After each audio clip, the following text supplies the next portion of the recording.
Why do you keep focusing on obstacles? And how can you start focusing on opportunities instead?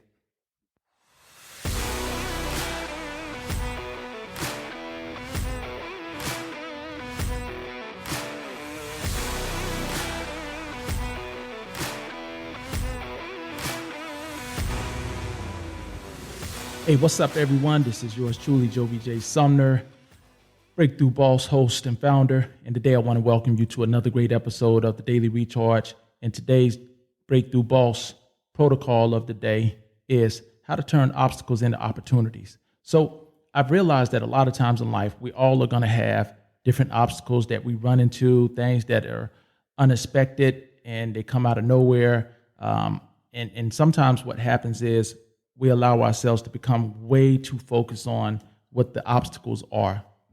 And it's okay to give ourselves a moment or carve out a small space of time, 90 seconds, 5 minutes, no more. You know, if you're focusing on a problem for more than 5 minutes, then really you're in your head at that point.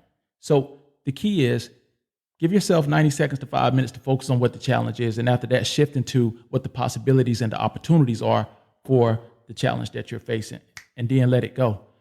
We really want to put the majority of our time onto the solutions. And part of that is because, quite frankly, you'll just get lost in your head if you stay focused on what the problem is. I really don't even like using that word. Let me change that word. I prefer the word challenge, and there is a difference. Words have meaning. So let's say challenges or the obstacles. So when we look at that, and we know that wherever we are putting our energy, where our focus goes, energy flows. If we're focused on what the challenge is or what the obstacle is, that means we're not focused on really finding a way over or around it. We're not focused on what the opportunity is in it. And every single time we face a challenge, or gifts as I like to call them, even though it doesn't always feel that way, there really is always an opportunity, whether it's an opportunity for growth, an opportunity to pivot, an opportunity to serve more, an opportunity to become more valuable, or to change your perspective or your narrative, or whatever the case may be. There really is always a solution or a gift in every single challenge. And it's not always easy. That's not what I'm suggesting. I am suggesting, though, that we give ourselves a little bit of space, one, to feel whatever we need to feel when we're dealing with what it is we need to deal with. And another thing I will say is this. Something I have recently begun to do is to ask myself, what is this telling me? And when I ask myself, what is this telling me, I'm amazed at how often I get feedback from my brain about the situation or my emotions with whatever I'm dealing with. And a lot of times, this really is a way of putting a spin on the situations and circumstances that we sometimes find ourselves in, because there's always a way if we're committed to finding it. So the first thing we want to do is give ourselves a little bit of space to feel and, pontificate about whatever it is that we're facing, and after we give ourselves that time, we immediately want to shift out of that. We immediately want to shift our focus to solutions. And the reason why is, again, because if we put too much focus into what the challenge is, after a while, it's like we start becoming the challenge, literally. We start to own the challenge as if that's all we've ever been, if that is all we've ever known or all we are capable of. And oftentimes, the more time and attention we give to a challenge, the more challenging it becomes. Have you ever noticed that? Isn't that funny how that works? So you really want to develop and cultivate the habit of focusing more on the solutions than the challenge. And I think when you begin to do that, that's a skill in and of itself that can yield massive dividends. If we start to intentionally focus on ways to overcome the obstacles that we're facing, I think that's very empowering in and of itself, because it's almost like an internal fortitude where you have reclaimed the part of your brain or your mind that would naturally wander into the rabbit hole, if you will, of just focusing on how bad your issue or your challenge is or whatever it is that you're dealing with, and going into that space, allowing yourself to feel sorry for yourself or commiserating or whatever fucked up other disempowering emotions that sometimes we will go into. And if we're not careful when we go into those spaces, if we're not careful, what will happen is we will stay in those spaces. And that's the kind of pit you don't want to stay in. You want to climb out of it immediately. You want to acknowledge it. You want to say, you know what, this is what I'm dealing with. Here is where I'm at. Okay. And even from the standpoint of get your pen and pad or your cell phone or whatever you like to take notes on and get some ideas out of your head onto paper or onto whatever digital device you use to start looking at the solutions as practical, viable possibilities. Because when you get it out of your head, you can see the pathway now. Sometimes when you're in that pit and you're focusing too much on what your obstacle is, it can all too often become almost like a little maze, if you will. And you'll realize there are some possibilities, but you won't take them. In some ways, you could even say you get comfortable being in that space. And that's the danger zone.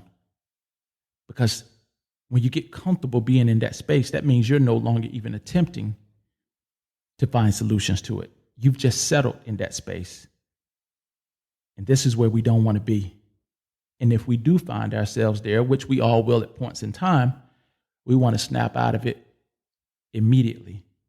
We want to realize, hey, this is not where I'm supposed to be. I'm getting a little too comfortable here. Let me start focusing and generating some ideas and solutions and putting my focus on the solutions and how I can change this situation and take action immediately, because that's who you are. That's who I am. So start to shift your focus to solutions immediately. The next thing, you got to change your state. As men, a lot of times we don't like being too emotional, but the power is in the emotions. The power is that's where the juice is at. A lot of times in my life, when I look back, I would deny myself the ability of using the emotions that can help me change a situation or a circumstance. I wouldn't allow myself to tap into my determination. I wouldn't allow myself to tap into my courage or to tap into my will or to tap into my faith. And the reality is that's where your power is at. Your power and your point of possibilities are united to you through your emotions. So you got to tap into those emotions and what they're telling you and allow them to flow through you. And like Bruce Lee said, be like water. So if we're like water and water can be channeled and you can channel your emotions and your energy and your focus and thought forms into the solutions, whoa, now let's think about that. If the water is dammed up, but you take the water and you allow some of the water to be filtered through and you channel it through that pressure washer, is it not true that the water can chip away stone? Is it not true that it can remove residue if you just apply a little bit more pressure and a little bit more pressure and a little bit more focus and a little bit more direction and a little bit more energy and effort towards the solutions? And after a while, you get so focused on the solutions, you become the solution. You become the solutions. You start living the solutions. And now you start to see yourself as someone who's always finding solutions. And the problem, the challenge, that challenge you were facing, it becomes a molehill. It becomes a dwarf because you're the giant. And you're the one who's always finding solutions in your life because you won't allow yourself to focus on obstacles. You find opportunities. You find solutions. And so that's what I'm realizing. You got to really change your state. And you got to put that great music on that puts you in a great state that makes you want to go out and kick ass. I heard the comedian Cat Williams say that you got to have your theme music. I like that. Have your fucking theme music. whatever your theme music is. And I got all kinds of theme music. I got theme music from when I'm just a badass and I need to fuck some shit up. I got my theme music when I need to be upbeat, and I got the bullshit music that puts me in an unresourceful state. But I've done my best to really put that to the side. I don't really listen to a lot of that kind of music anymore because it can put me in the wrong state. And what we want to do is we want to live in a beautiful state. We want to live in a resourceful state because at the end of the day, it's all about being resourceful anyway. So if you tap into those emotions and you tap into the resourceful part of yourself, there's no obstacle that you can't turn into an opportunity. As a matter of fact, especially if you're an entrepreneur, you're used to doing that. That's what you do all the time anyway. And even if you're not an entrepreneur, you have to cultivate that kind of a mindset because that's a part of life anyway. If you look at the law of transmutation, that's what the law of transmutation is all about. Read, think, and grow rich. So the law of transmutation means that you have the ability to create mental alchemy. Mental alchemy meaning you can take a situation that's undesirable, find good in it, and use it to your benefit to create the good that you do desire to have in your life for yourself and others. That is power, my friend. And you and I, we all have that power.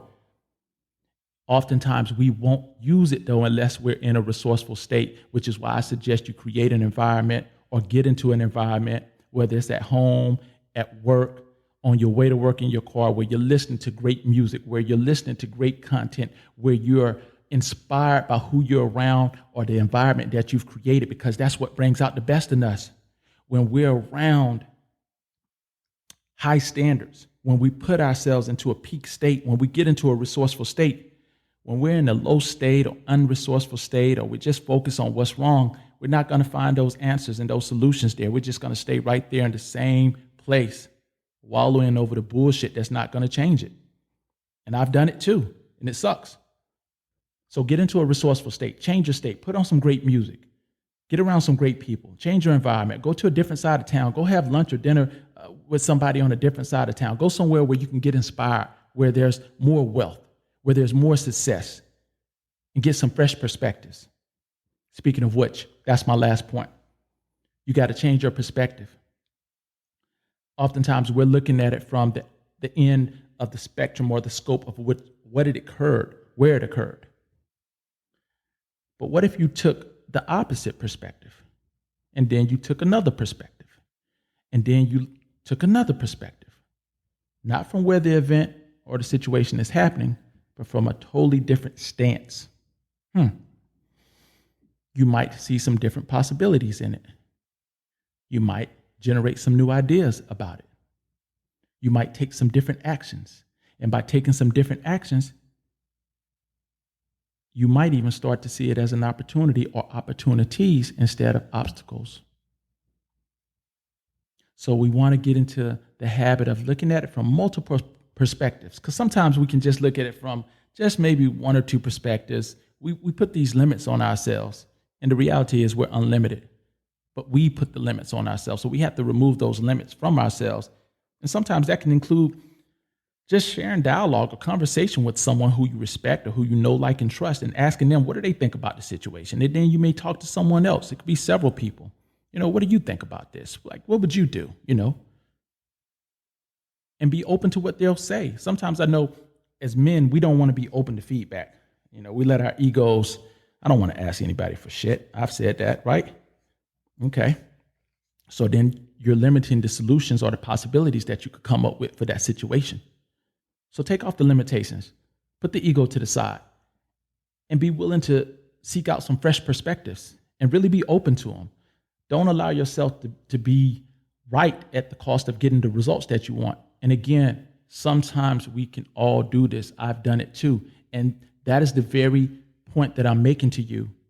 You got to ask yourself this. There's a brilliant guy, successful businessman, T. Harv Eker. He always says you can be right or you can get results.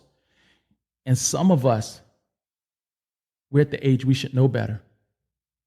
However, you got to ask yourself that. Do I want to be right or do I want to get results? Ask yourself that question.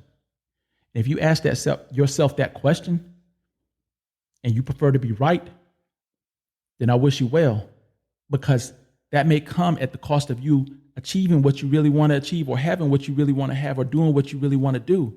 And that also is a part of humility, I think, because sometimes we can go for years and years and years and decades, and we can think the way that we've been doing it is the right way, even though we know it's not producing what we want, and we still won't fucking let it go. And I'm telling you, there's some things that you're doing that are not producing results, and it's time to stop being right, and it's time to start doing what works so you can achieve the results and outcomes that you want, because you deserve that, and so do I. So be willing to let go of what's not working. Be willing to be okay with being wrong so you can change the perspective and start producing results, which is really what you want anyway.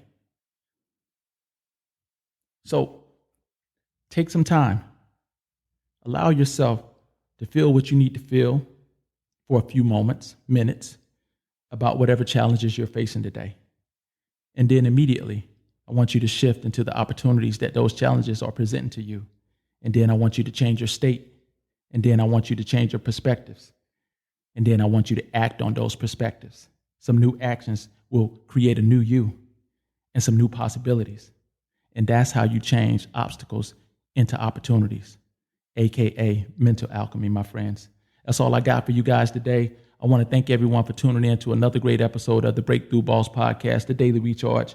Remember, stay focused, stay disciplined, and stay hungry, because lions are always hungry for more. Sending you love, light, peace, and prosperity. God bless, guys.